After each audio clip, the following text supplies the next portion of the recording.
권총과 평강이 우리 가운데 임하시기를 축복합니다.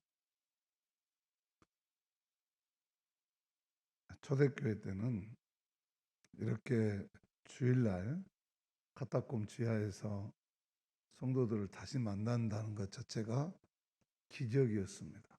한 사람 한 사람이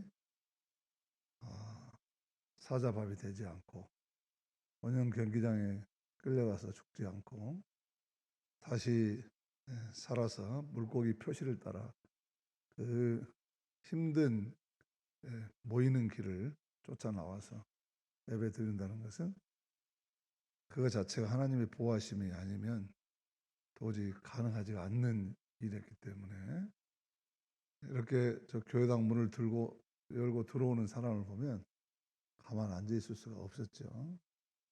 서로 괜찮았냐고, 살아서 왔냐고, 서로 부둥켜 안고 마치 하나님을 만나듯 그들의 감격이 얼마나 뜨거웠을까 그 생각을 해봅니다. 오늘 아침에 그런 마음으로 여러분들을 환영하고 축복합니다. 옆에 분들에게 그런 마음으로 웜에 살겄어 하고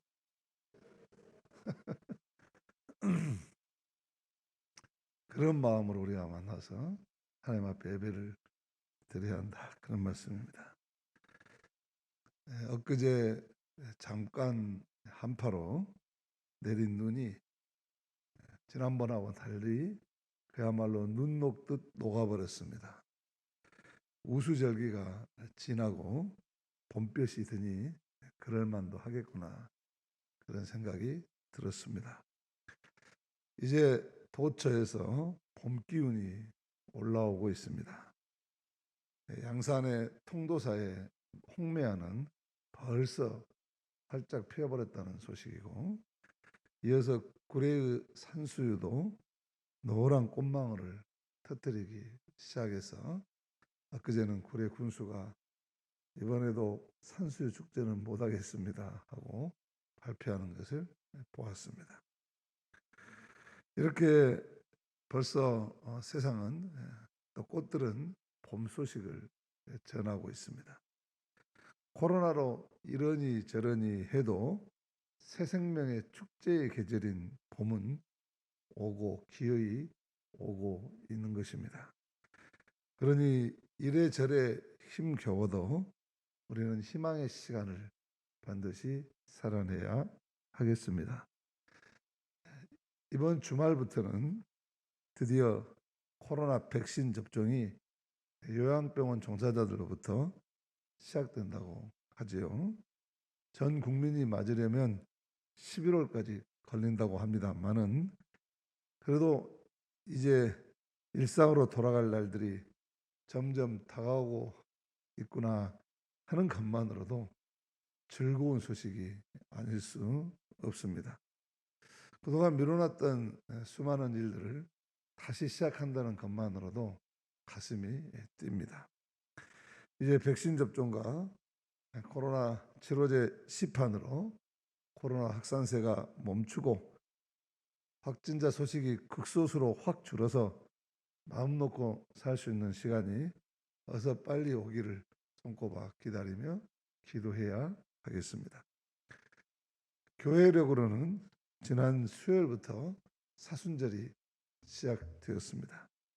우리를 대속해 주신 주님의 고난의 십자가를 묵상하면서 40일 동안 더욱 주님께 청결한 마음으로 신실하게 다가가는 시간이 되어야 하겠습니다. 그래서 이번 부활주일에는 모든 믿음의 사역들이 부활하고 우리들의 모든 삶도 부활의 능력으로 다시 일어서기를 축복합니다. 지금 생각하기는 이번 부활절 대신방은 꼭 해야 되겠다 생각하고 있습니다. 그래서 이번에는 제가 각 가정으로 찾아가는 것보다는 반드시 여러분들이 그동안에 1년이 지나도록 교회 문턱을 넘지 못한 분도 계시기 때문에 반드시 교회로 오셔서 기도하시고 그리고 우리가 잘 지어놓은 띵킹 앤 크리팅 홈에서 저랑 차담 예배도 들으시고 차담도 나누시고 그런 방식으로 어떻게든 이후 부활절에는 모든 우리 성도들이 등록교인들이 다 교회로 와서 신방을 받을 수 있도록 그렇게 해야 되겠다 하는 생각을 가지고 있습니다. 사정이 그렇게 할 수 있도록 나아지리라 믿습니다. 오늘부터 이 종원의 30%는 모일 수 있게 되었습니다. 그래서 3부로 예배를 나누어 드리면 모든 성도님들이 다 성전에 나와서 예배를 드릴 수 있습니다. 아직은 마음 놓을 때 아니지만 서로 조심하면서 지금처럼 방역 수칙을 잘 지키면서 성전 예배를 회복할 수 있도록 더욱 마음을 이제는 써야 하겠습니다. 아까도 말씀드렸지만 거의 1년 동안 나오지 못한 성도님들이 계셔서 안타까운 마음입니다.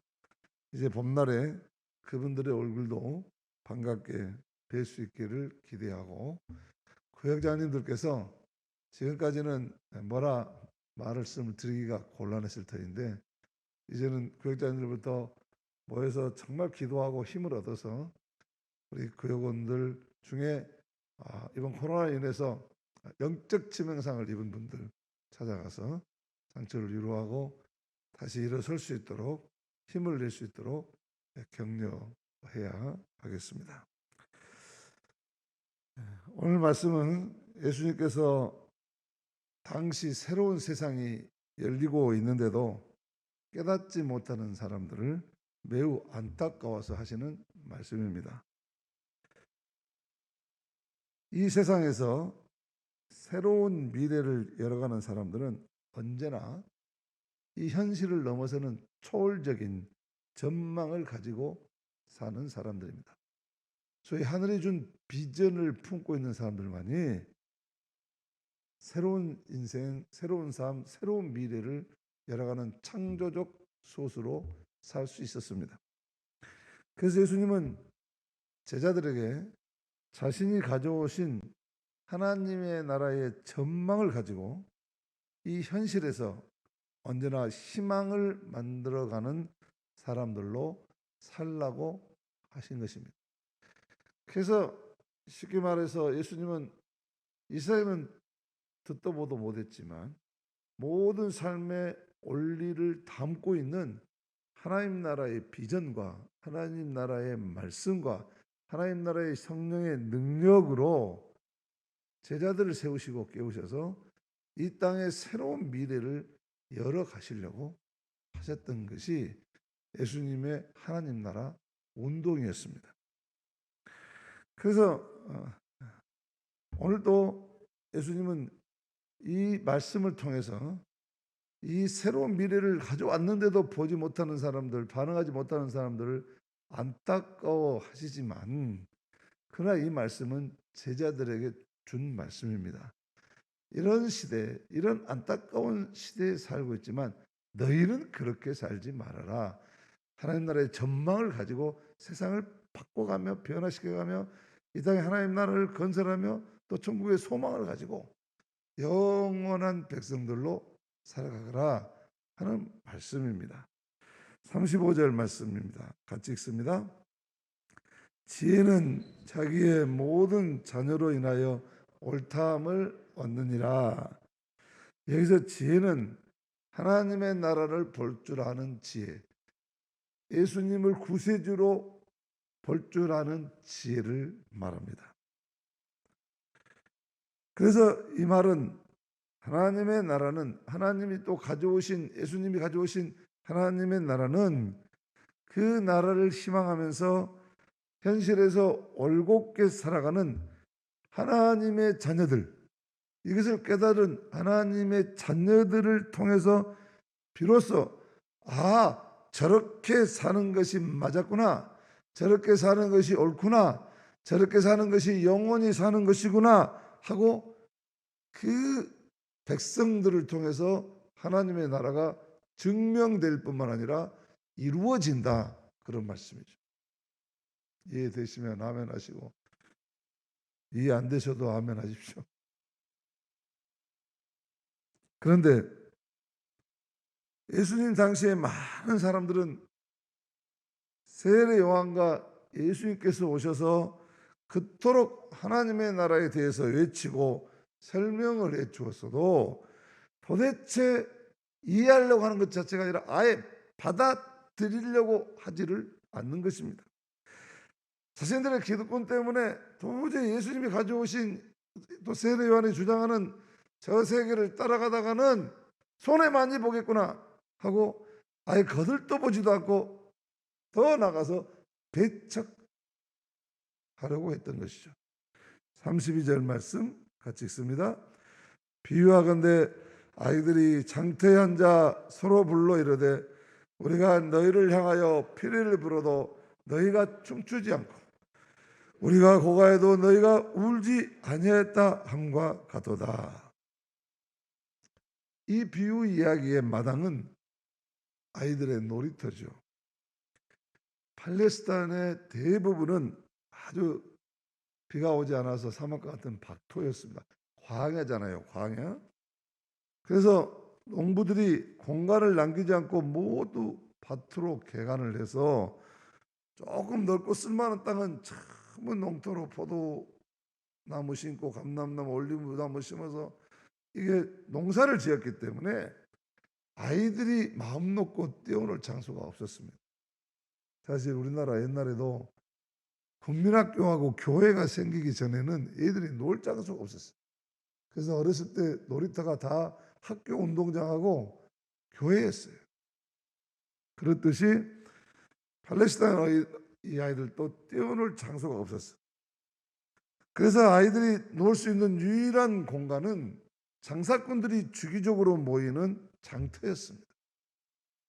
이 장터가 동네 사람들이 모여서 담소할 수 있는 거의 유일한 장소였습니다. 아이들도 이 장터에 나와서 어울려서 여러 가지 놀이를 하면서 놀았던 것입니다. 그래서 이 장터와 놀이는 분리할 수 없는 그런 관계를 갖게 되었습니다. 아이들이 장터에 나와서 여러 가지 놀이를 하는데 그 중에서 결혼식 놀이와 장례식 놀이가 있습니다. 아마 이 두 행사가 아이들 놀이는 가장 어른들이 하는 이 행사가 인상적으로 보였던 것 같습니다. 내가 10,000원을 준비한 것 같은데 제 손녀딸이 이야기해야 되니까 10,000원은 내놔야 될 것 같은데 요새 10,000원 내놓고 하면 더 내놔야 되나요? 이 손녀딸은 이제 미국에서 와서 요즘 제가 참 손녀딸 키우는 재미를 지금 톡톡히 보고 있습니다. 그런데 녀석이 지금 온 지 이제 뭐 20일 정도밖에 안 됐는데 공항에 20일 전에 내릴 때하고 어제 모습이 쑥 컸어요. 아이들은 정말 이렇게 빨리 크는구나. 그런데 이렇게 크는 걸 보니까 부모들이 어른들이 하는 대로 따라서요. 마치 스펀지처럼 그냥 받아들이고 바로 리액션을 하는 것을 봅니다. 그렇게 흉내를 내면서 성장해 가는 것 같아요. 그런데 이 팔레스타인의 아이들도 마찬가지입니다. 자기들이 보니까 이 어른들이 하는 결혼식과 장례식이 너무나 인상적이었던 것 같아요. 그래서 이것을 자기들이 마당에 이 장터에 나와서 놀면서 이 장례식과 이 결혼식을 재현하면서 애들이 놀았던 것이에요. 너는 신부해라, 또는 너는 죽었다, 뭐 이런 식으로 이런 놀이를 하는 겁니다.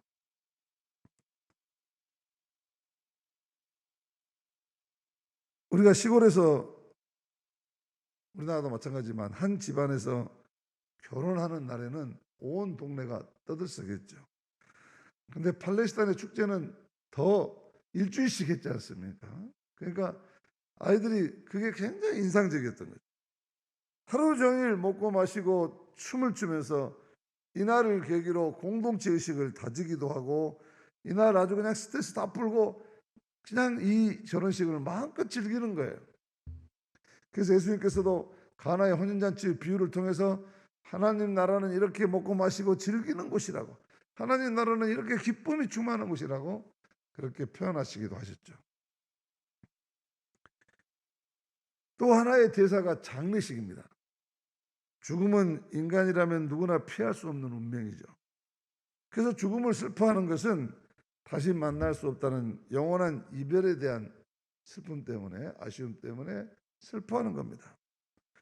그래서 장례 기간 동안에는 곡소리가, 고가는 소리가 끊이지를 않았던 것입니다. 우리나라도 이 고가는 소리가 처음에는 마음에서 우러나와서 이 슬픔을 고겠겠지만은, 이게 이제 세월이 흐르다 보니까 이 모든 것이 이제 매너리즘에 빠지기도 하고 그러지 않겠어요? 그래서 이제 고가는 사람을 초청에다가 곡하게 만들잖아요. 고가는 사람들 초청해서 대신 곡하게 만들 정도로, 이것은 이 곡을 하지 않으면, 슬퍼하지 않으면 인간에 대한 도리를 다하지 못하는 것으로 이해되었기 때문에 그런 식으로까지라도 해서 슬픔을 표현하려고 했던 것이죠. 이렇게 두 큰 행사는 이 결혼식과 장례식, 이 두 큰 행사는 이렇게 원하든 원하지 않든 온 동네가 떠들썩하게 치러졌고, 또 모든 동네 사람들이 다 참여하는 그런 행사가 되었던 것입니다. 아이들은 이 행사의 의미도 모르는 어릴 때부터 이런 분위기가 저절로 몸에 배었던 것이죠. 그래서 유대나라 어린이들은 장터에서 만나면 충격적으로 받아들였던, 자기들이 뭔가 이렇게 몸에 배어버린 이런 어른들의 혼인놀이와 장례놀이를 흉내내면서 놀았던 것입니다. 놀이의 방식은 이렇습니다. 한 녀석이 피리를 신명나게 불면 마치 결혼잔치에 온 것처럼 다른 친구들이 다 같이 춤을 추며 노래하며 놉니다. 그러다가 또 한 녀석이 가슴 절절하게 곡을 하면 마치 장례식장에 온 것처럼 나머지 친구들이 다 따라서 아이고, 우리나라식으로 하면 아이고 아이고 하고 우는 겁니다. 아주 간단한 규칙이죠. 한 사람이 보낸 신호에 따라 모두 함께 충분한 분위기를 만들면 되는 것입니다. 그런데 문제는 친구들이 춤을 추지도 않고 따라서 울어주지도 않으면 그 놀이판은 깨져버린다고 하는 것이죠. 어릴 적에 우리가 술래잡기를 하려고 하면서 엄지손가락을 내놓고 이렇게 대충 이런 건 내죠. 요 손가락, 집게손가락. 그래서 술래잡기 할 사람은 여기 붙어라 하고 우리가 친구들을 초대하지 않습니까? 근데 아무도 붙잡지 않고 반응이 썰렁하면 자기가 무시당했다는 생각에 상처를 입었습니다. 피리를 불고 곡을 한다는 것은 너와 함께 하고 싶다는 일종의 발신음입니다. 그런데 그 발신음이 다른 사람의 가슴에 공명을 일으키지 못할 때 그 사람 가슴에는 멍이 드는 것이죠. 예수님께서 바로 이런 경우를 두고 오늘 말씀하고 계십니다. 혼인놀이를 하자고 하면서 아이들이 피리를 부는데도 아무도 춤을 추지 않습니다. 그래서 이번에는 장례놀이를 하자고 하면서 애곡을 하는데도 아무도 가슴을 치며 함께 울어주지 않습니다. 여기 지금 슬피 우는 사람은 세례 요한을 가리킵니다. 세례 요한이 회개의 메시지를 전해도 바리새인들은 눈물로 회개하지 않았습니다. 오히려 세례 요한을 비판했습니다. 세례 요한이 귀신 들러서 저런 거라고 비난했습니다. 세례 요한은 당시 사람들과는 전혀 다른 삶을 살았죠. 광야에서 약대 도롯을 입고 가죽띠를 띠고 메뚜기와 석청을 먹고 살았습니다. 철저한 자기 절제와 금욕 생활을 한 멋진 사람이었어요. 오로지 주의 길을 예배하는 자로서 회개와 천국을 외치는 광야의 소리였습니다. 그런데도 이런 세례 요한을 바리새인은 트집을 잡아 비판을 했던 것입니다. 33절 말씀입니다. 같이 읽습니다. 세례 요한이 와서 떡도 먹지 아니하니 포도주도 마시지 아니하며 너희 말이 귀신이 들렸다 하더니. 또한 바리새인들은 이번에는 세례 요한과는 다른 삶을 사시는 예수님도 비판합니다. 주님께서는 요한과 달리 사람들과 같이 먹고 마시고 살았습니다. 정반대로 사람 가리지 않고 아무하고나 어울려서 먹고 마시고 즐기고 춤을 추고 춤춰라 이렇게 노래가 있듯이 춤의 왕이었어요. 이런 예수님을 보고 뭐라고 비판합니까? 34절 말씀입니다. 인자는 와서 먹고 마시매 너희 말이 보라 먹기를 탐하고 포도주를 즐기는 사람이요 세리와 죄인의 친구로다 하니. 요즘 말로 하면 예수님 보고 저 식충이 또는 저 술주정뱅이라고 비난을 했던 것이죠. 사실 세례 요한이나 예수님은 비판받을 일을 하지 않았습니다. 먹지도 않고 마시지도 않고 금식하는 것이 뭐 잘못입니까? 소외된 사람들과 같이 먹고 자며 친구가 되어주는 것이 뭐 잘못된 일입니까? 오히려 존경과 격려를 받아야 할 분들입니다.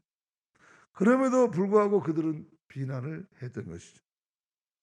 이것을 소위 요즘 말로 여론 조작이다, 인격 모독이다 라고 하는 것이죠. 안악한 세대였습니다.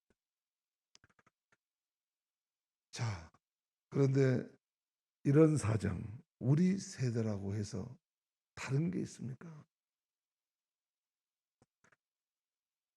누가 지금 우리 시대를 산모시대라고 그럽니다. 무관심, 무감각, 무기력이 팽배한 산모시대라 하는 것입니다. 자기 일 말고는 관심 가질 일도 없고 책임질 일도 없고 당연히 감동을 끼칠 일도 감동을 받을 일도 없습니다. 지금 이런 세대가 무관심, 무감각, 무기력의 중병에 걸려서 신음하고 있다는 것입니다.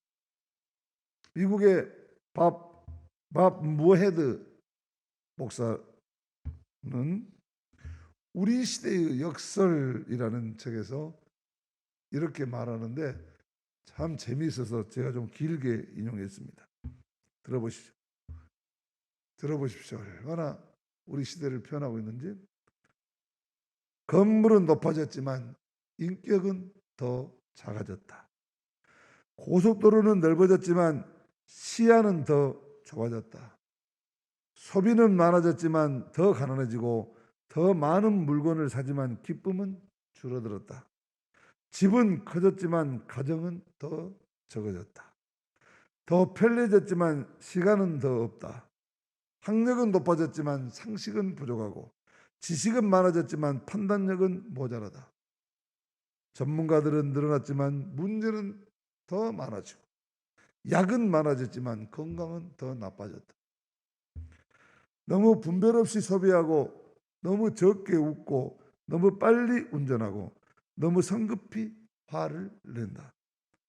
너무 많이 마시고 너무 많이 피우고 너무 늦게까지 깨어있고 너무 지쳐서 일어나고 너무 적게 책을 읽고 텔레비전은 너무 많이 본다. 그리고 너무 드물게 기도한다. 가진 것은 몇 배가 되었지만 가치는 더 줄어들었다. 말은 너무 많이 하고 사랑은 적게 하며 거짓말은 너무 자주 한다. 생활비 버는 법을 배웠지만 어떻게 살 것인가는 잊어버렸고 인생을 사는 시간은 늘어났지만 시간 속에 삶의 의미를 넣는 법은 상실했다. 달에 왔다 갔다 하지만 길을 건너가 이웃을 만나기는 더 힘들어졌다. 외계를 정복했는지 모르지만 우리 안의 세계는 잊어버렸다. 공기 정화기는 갖고 있지만 영혼은 더 오염되었고 온자는 쪼갤 수 있지만 편견을 부수지는 못한다. 자유는 더 늘었지만 열정은 더 줄어들었다. 키는 커졌지만 인품은 애수해지고 이익은 더 많이 추구하지만 관계는 더 나빠졌다. 세계 평화를 더 많이 이야기하지만 전쟁은 더 많아지고 여가 시간은 늘어났어도 마음의 평화는 줄어들었다. 더 많은 컴퓨터를 생산했지만 의사소통은 점점 더 줄어들고 패스트푸드를 먹지만 소화는 느리고 맞벌이 소득은 늘었지만 이혼은 늘어났다. 기억하라. 사랑하는 사람과 함께하는 시간이 영원히 지속되지는 않는다. 기억하라. 곁에 있는 사람을 안아주는 것이 당신이 줄 수 있는 유일한 보물이자 선물이다. 인생은 얼마나 호흡을 계속할 수 있느냐로 결정되는 것이 아니라 얼마나 가슴 벅찬 순간을 갖느냐에 달려있다. 그러므로 우리는 이 무관심과 무감각과 무기력으로 요약되는 이 중병을 극복해야 합니다. 이런 이야기가 있습니다. 어느 교회에서 가족 찬송가 경연대회가 있었습니다. 집사님 한 분이 가족과 함께 나와서 찬송을 부르다가 그만 가사를 틀려버렸습니다. 교인들이 깔깔대고 웃었고 이 집사님은 얼굴이 홍당무가 되어가지고 고개를 들지 못하고 자리에 돌아와 앉았습니다. 공교롭게도 그 다음이 담임 목사님 가정 순서였습니다. 그런데 목사님도 찬송을 부르다가 가사를 틀리게 불렸습니다. 교인들이 다시 깔깔대고 웃었고 사모님과 자녀들은 목사님 얼굴을 쳐다보면서 왜 틀려요 목사님이 하고 핀잔을 주는 듯 힐끗 쳐다봤습니다. 그런데 어느 날 이 목사님이 가로로 갑자기 쓰러져서 소천했습니다. 장례를 마치고 가족들이 유품을 정리하다가 이 목사님 쓴 일기장을 발견합니다. 거기 이렇게 써 있습니다. 7월 14일 우리 교회 가족 찬송가 대회가 있었다. 김 집사가 찬송을 부르다가 틀려서 교인들이 다 웃었는데 김 집사가 너무나 무안해했다. 그 다음 차례로 우리 가정이 찬송가를 부를 때 나도 일부러 틀려주었다. 교인들은 깔깔대고 웃었다. 그때 슬쩍 김 집사의 얼굴을 보니 아 목사님도 가사를 틀릴 수 있었구나 하고 안도하는 것 같았다. 오늘도 작은 일로 한 영혼을 위로해 줄 수 있어서 기쁜 하루였다. 또 이런 사연도 있습니다. 해방되기 얼마 전 해방을 앞두고 경부선 안행 열차에서 일어난 일입니다. 한 아이가 뜨게 그냥 울어서 기차 안이 소란해졌습니다. 주위에 있던 일본 사람, 한국 사람, 신사 숙녀들은 이마살을 찌푸리고 모두 못마땅한 얼굴로 있었습니다. 어느 일본 사람은 막아야 돼 하면서 고함을 지르며 욕설을 퍼부읍니다. 이 당시 이 중국 사람은 사람 대접 받지 못하고 멸시가 심한 때였습니다.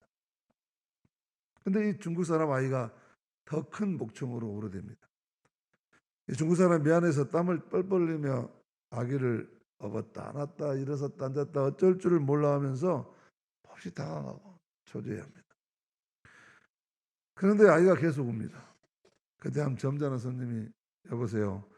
그 아이 엄마 어디 갔어? 아마 배가 고픈 모양이요.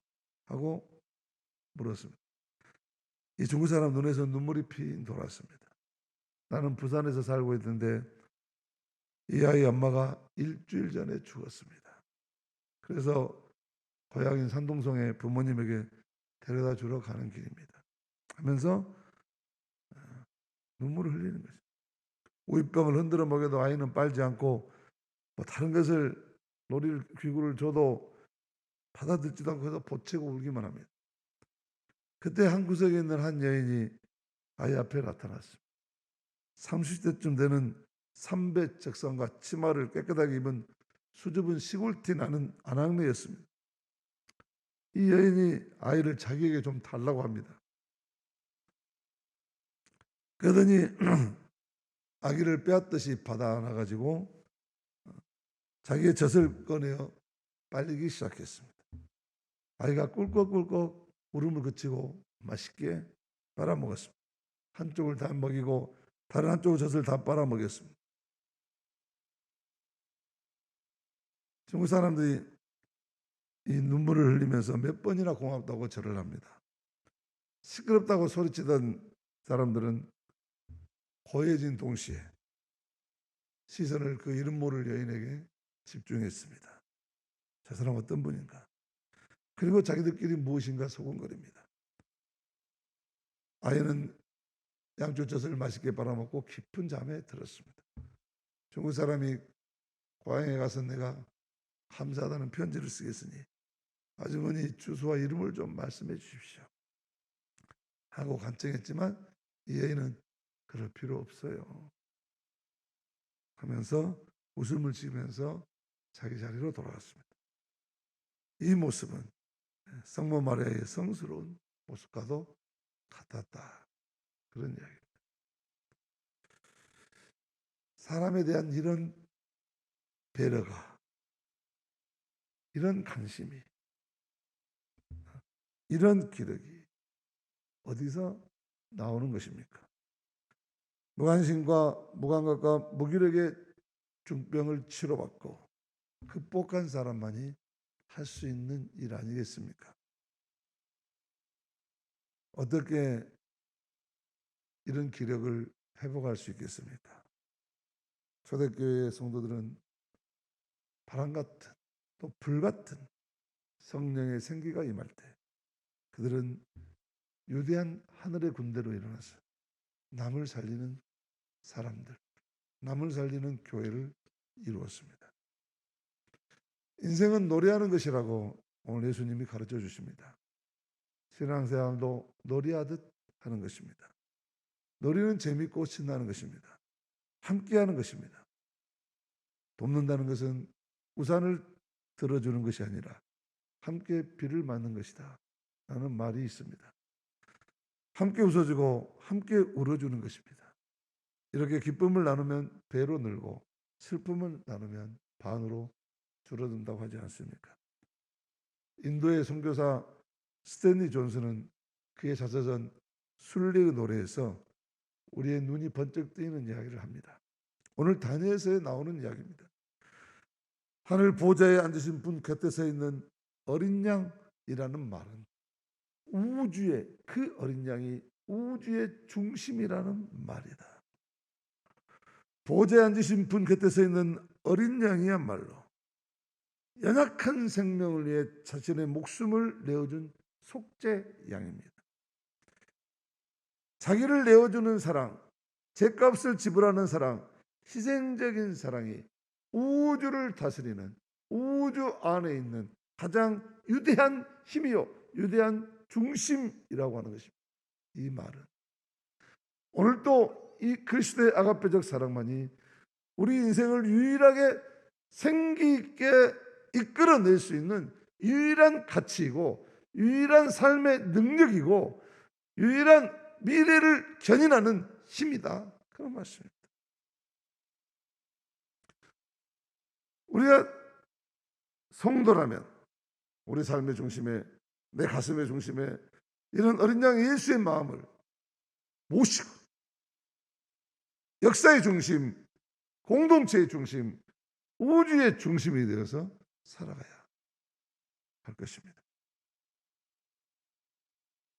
난 오늘 이 잔치 자리에서 사람들과 어울려서 노래를 부르고 춤을 추고 껄껄 웃고 계시는 우리 예수님의 모습을 마지막으로 그려봅니다. 힘들고 지친 이들의 어깨를 토닥거리고 위로하시고 병든 이들의 아픔을 함께 가서 아파해 주시고 그들을 고쳐주시려고 애쓰시는 주님의 그 땀을 뻘뻘 흘리는 모습이 떠올립니다.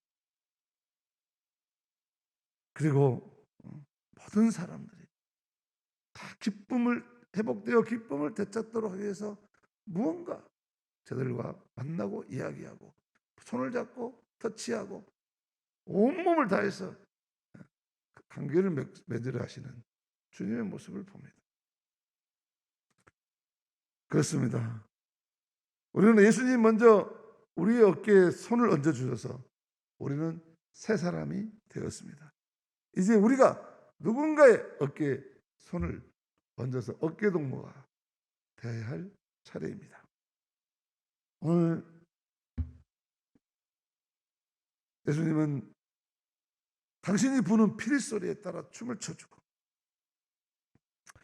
당신이 아파하는 곳에 우리도 함께 아파해 줄 수 없겠느냐 하는 말을 제자들에게 사실은 강조해서 하시는 말씀입니다. 주님의 눈길, 주님의 손길, 주님의 발길 머무르는 곳에 우리도 함께 머물고, 주님의 마음의 길과 주님의 삶의 길을 따라 우리도 함께 걸을 수 있겠냐는 것입니다. 지금 시대가 피리 불고 곡하여도 반응하지 않는 시대인 것처럼 보여도 반드시 그런 사람들은 나오기 마련이고, 반드시 피리 불고 곡할 때 그 장단에 맞춰 따르는 사람들이 주님이 이루시려는 새로운 세상을 반드시 만들어가게 될 것입니다. 이 길 위에서 날마다 행복을 체험하면서 새로운 세상을 만들어가는 주역들이 다 되시기를 주님의 이름으로 축복합니다.